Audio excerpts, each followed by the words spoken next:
Très chers téléspectateurs, bonjour. Ça dépend à l'heure à laquelle vous êtes en train de nous suivre. Vous êtes sur votre chaîne Les Œuvres Officielles Télévision. Aujourd'hui, nous avons décidé de partager avec vous tout communiqué, tout l'obéla au Italie, accompagnement et à la police par rapport à de nouvelles mesures, il y a respect, il y a gestes barrières. Les lots, Toyoka Kibiso Banson, communiqué au État et Pesamaki na équipe multisectorielle au Landela Kamambouya Covid-19.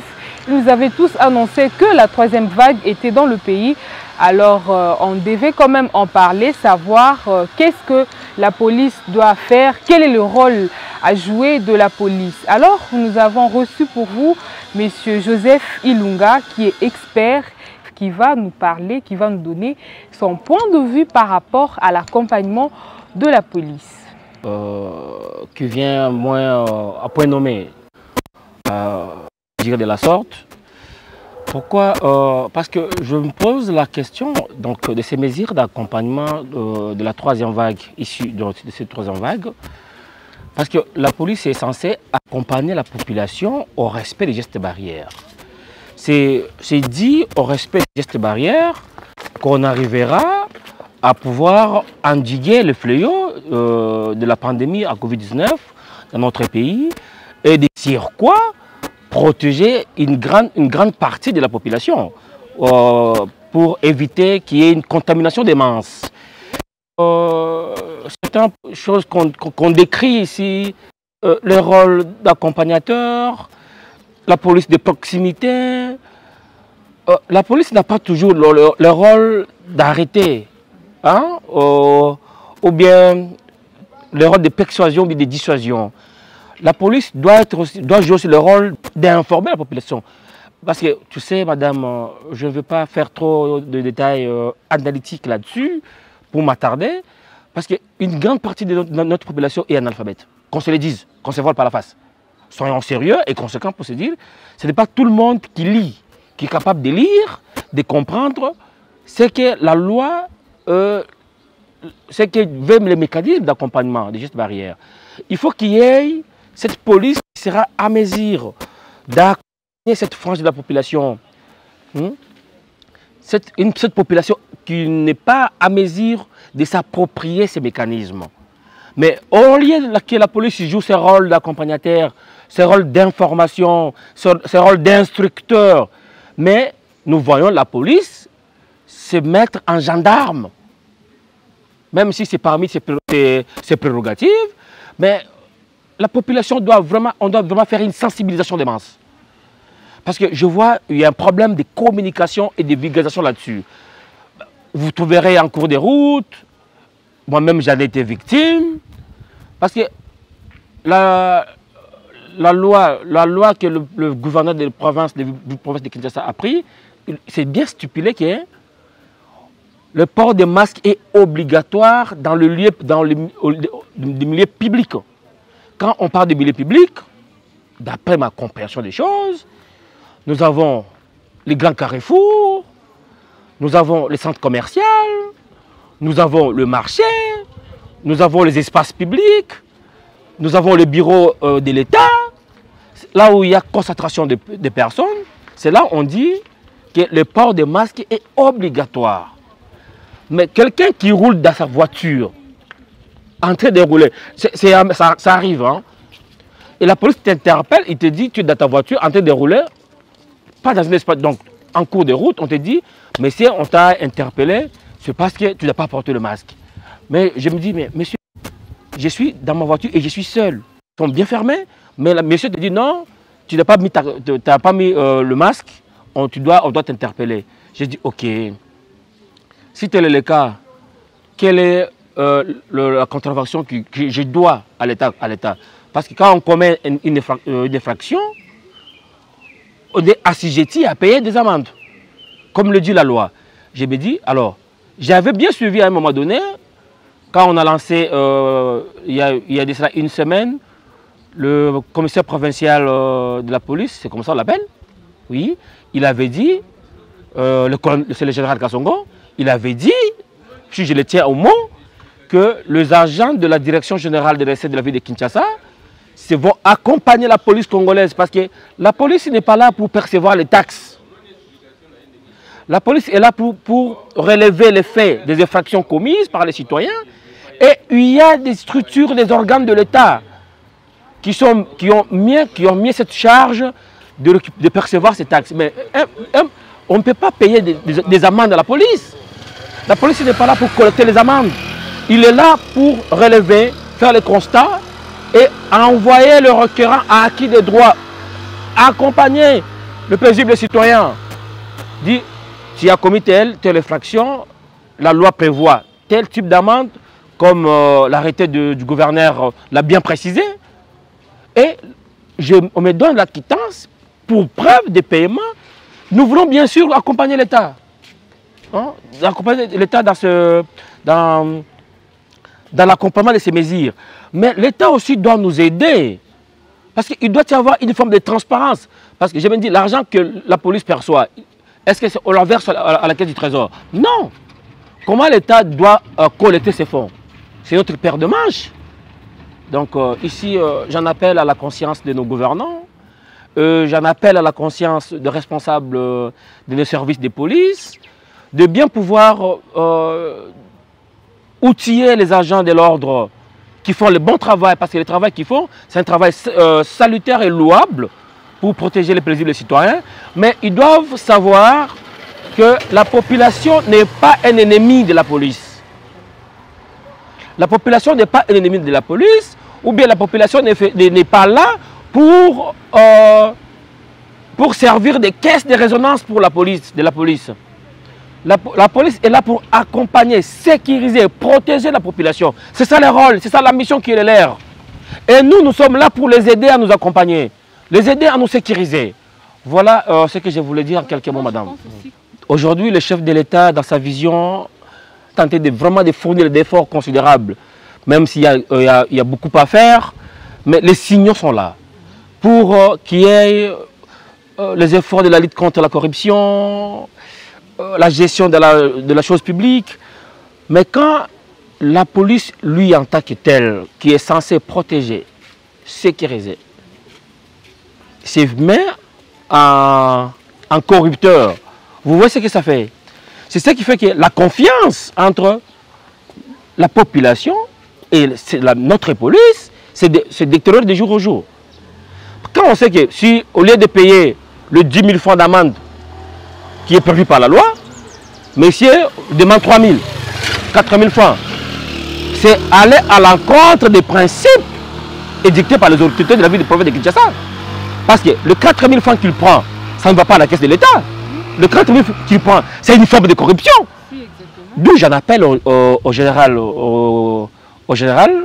Kassongo de pouvoir vraiment aider, de pouvoir vraiment outiller ces éléments. Et ces récidivistes qui font ce genre de choses, que la population dénonce, parce que c'est le fait de dénoncer. La population doit jouer aussi le rôle des collaborateurs de la police. Qu'il y ait des numéros verts, ou au cas où il y a des bavures, la population peut appeler et faire les signalements auprès des autorités pour que ce genre des actes puissent. Pour parler maintenant du discours du chef de l'État qui vient de tenir, qu'est-ce que vous en pensez selon vous? Si on peut prendre d'abord du côté sanitaire, qu'est-ce que vous en pensez, surtout quand on a entendu parler du vaccin AstraZeneca? Il y a de ceux déjà qui se sont déjà vaccinés, mais on entend le chef de l'État qui dire qu'il n'a pas du tout confiance par rapport à ce qui concerne le vaccin. Qu'est-ce que vous pouvez dire? Qu'est-ce que vous en pensez? Madame, cette question, elle est tellement délicate. Ça appelle une maturité en termes de réflexion. Moi-même, j'étais très ému de voir les tout premiers citoyens, les garants des institutions de la République, du bon fonctionnement, les protecteurs même de notre Constitution. Bon, les propos du chef de l'État, c'était vraiment écœurant, si je peux le dire en ce sens. loin de moi ici d'outrager la personne, donc le fonction ou la personne chef de l'État, mais il y a des choses qu'on ne peut pas dire au sommet de l'État. Sur ce point, je peux dire que ce n'était pas opportun. Parce qu'aujourd'hui, les vaccinés, les gens qui sont allés faire vacciner par le vaccin AstraZeneca, en quelque sorte, n'ont pas été protégés. Parce que si le vaccin n'était pas viable, si nos institutions, parce que quand je parle d'institutions, parce que la task force de la gestion de la pandémie à Covid-19 est gérée par la présidente de la République. Avant que ce vaccin soit autorisé d'entrer au pays, il devait y avoir des analyses. Mais si on a autorisé que ce vaccin puisse être administré aux paisibles citoyens et qu'au sommet de l'État, on savait qu'il y a un problème, il y a un couac qui se pose. Là, il y a un problème. Et moi, je me dis, je n'arrive pas à dormir pour dire, le chef de l'État qui dit que lui savait que ce vaccin n'était pas fiable. Mais il a autorisé le service, la task force, le comité de riposte à pouvoir administrer ce vaccin à la population. Ça cause un problème. Qu'on se le dise. Je crois à ce point-là, ce n'était pas opportun que ce soit sorti de cette manière. Le service de communication de la présidence doit pouvoir faire un effort que ces genres d'erreurs ne se répètent plus. Que ça se répète plus dans les jours à venir. Nous avons une image de marque qu'on doit protéger. Le chef de l'État est une institution. Quand le chef de l'État parle, il parle pour plus de 90 millions de populations congolaises que nous sommes. Et quand le chef de l'État dit qu'il savait que le vaccin n'était pas fiable, cela veut dire qu'il a remis en cause la vie de plus de 2 millions ou de 4 millions de Congolais vaccinés à ce jour. Parce qu'on ne sait pas les effets néfastes de ce vaccin. On ne sait pas ce vaccin va poser quel type de dommages collatéraux. Et qui prendra en charge les effets néfastes de ce vaccin? Parce qu'aujourd'hui, c'est parce que l'Union européenne a dit que tous ceux qui ont été vaccinés par le vaccin AstraZeneca ne vont pas effectuer des voyages à l'espace Schengen. C'est là où il y a recul aujourd'hui. Mais c'était le vaccin qu'on a. Ici aussi, j'en appelle à la responsabilité des institutions du système des Nations Unies. Parce que j'ai vu l'OMS, j'ai vu l'UNICEF faire le plaidoyer. L'UNICEF a même participé à l'accompagnement logistique de ce vaccin. Mais comment ils savaient que ce vaccin n'était pas fiable? Pourquoi nous a amené? Pourquoi ce vaccin nous a été amené? Et j'en appelle ici à la responsabilité du système des Nations Unies. Parce que parfois, ces gens-là, ils jouent, on ne sait pas, ils sont de quel côté au juste. L'UNICEF, l'OMS, ils ont accompagné qu'on appelle le supply chain, donc la chaîne d'approvisionnement. Ils nous ont amené le vaccin, ils ont accompagné la logistique. Mais aujourd'hui, on a vacciné les gens, mais on nous dit que le vaccin n'est pas fiable. Vous voyez que la population avait raison de refuser, de boycotter d'être vacciné. Je me souviens, dans certains pays, même on a conditionné certains fonctionnaires dont j'étais l'anonymat ici, on a demandé aux fonctionnaires, conditionner la paix des fonctionnaires à la vaccination. Vous voyez le niveau de la cupidité, je me le permets, de tout ce monde-là. Ici, j'en appelle à la conscience collective. De faire les choses dans le respect de l'art. Et de pouvoir nous sécuriser. Parce que s'ils sont là aujourd'hui, c'est parce qu'on leur a donné les mandats. C'est nous les électeurs, nous les souverains primaires.